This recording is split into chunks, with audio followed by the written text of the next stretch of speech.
A typical electric vehicle costs more than 60 grand.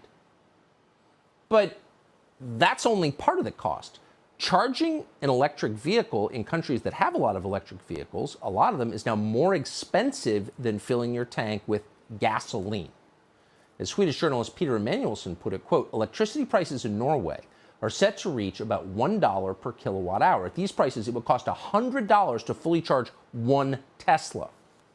And yet, all over the world, countries, politicians who may or may not have deals with the electric car companies are forcing people to buy products they don't want. And force is the word. This is not a transformation that is taking place voluntarily, as it would in a democracy where people get to govern themselves and choose the way they live. No, this is being imposed by a small number of people on top, again, the revolution aimed downward, as always. A bank in Australia has announced it will be ending loans for gas vehicles. You just can't buy one. You can't finance it.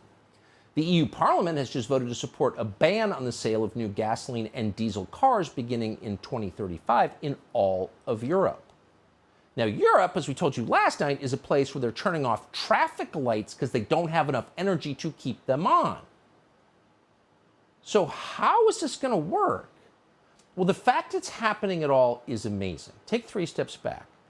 Banning gasoline engines, which we have had for more than 100 years, which have completely defined modern society, and that if you're a normal person in this country and don't use the subway from the Upper West Side to Midtown every day, but actually drive like the overwhelming majority of Americans, this is the biggest change in your lifetime. Have you been consulted on it? Has there been a debate about it? No. All you hear is you must do this because it's good for the environment. But that's a lie. It's measurably a lie. Electronic vehicles are terrible for the environment. Roger McGrath took the time to spell it out recently in Chronicles magazine. As he noted, supplying the materials necessary for the battery of an electric car alone, just the battery, requires, and we're quoting, processing using fossil fuels, of course, of at least 50 tons of ores. Ooh, it takes a lot of energy to process ore. A single battery for an electric car needs at least, quote, 30 pounds of lithium, 60 pounds of cobalt, 130 pounds of nickel, 90 pounds of copper, 190 pounds of graphite, and roughly 500 pounds of steel, aluminum, magnesium, plastic, and other materials, end quote. All of which are derived from mining. Oh, where's that mining going to take place? Well, in third world countries with no environmental regulations whatsoever. How is this good for the environment? Speak slowly so we can understand.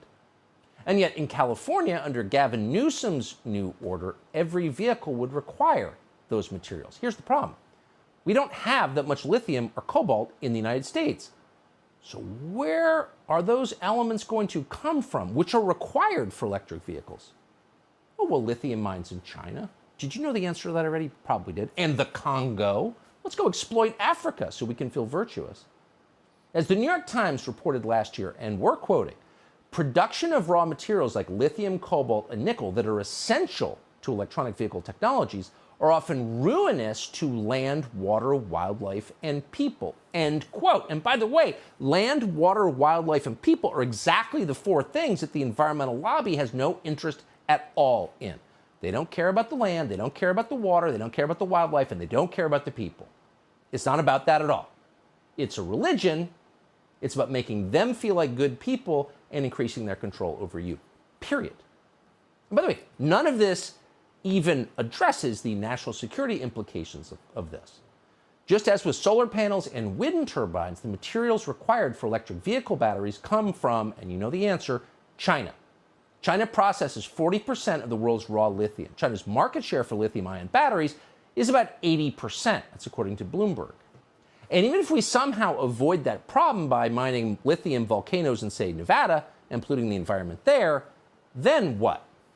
Well, then you have hundreds of millions of Americans dependent upon cars that the government can turn off in a second that are, by the way, running software that tracks your every movement. Now, in a high-trust society where everyone thinks the government's on their side, a society that hasn't just hired 87,000 armed IRS agents to crush small business and anyone who doesn't vote for them, in a society like that, like maybe Sweden 30 years ago, that'd be totally fine because we trust that they're on our side. But in a country in which the President of the United States is giving a speech 2 days from now declaring half the population a criminal element, probably not a good idea to turn your vehicle over to those people. This is the vehicular equivalent of digital currency. Electronic vehicles are a disaster for the energy grid, a disaster for the environment, and a disaster for your personal autonomy. If this happens, it will represent the single biggest change in the way you and your family live in generations. And yet, no one's even talking about it.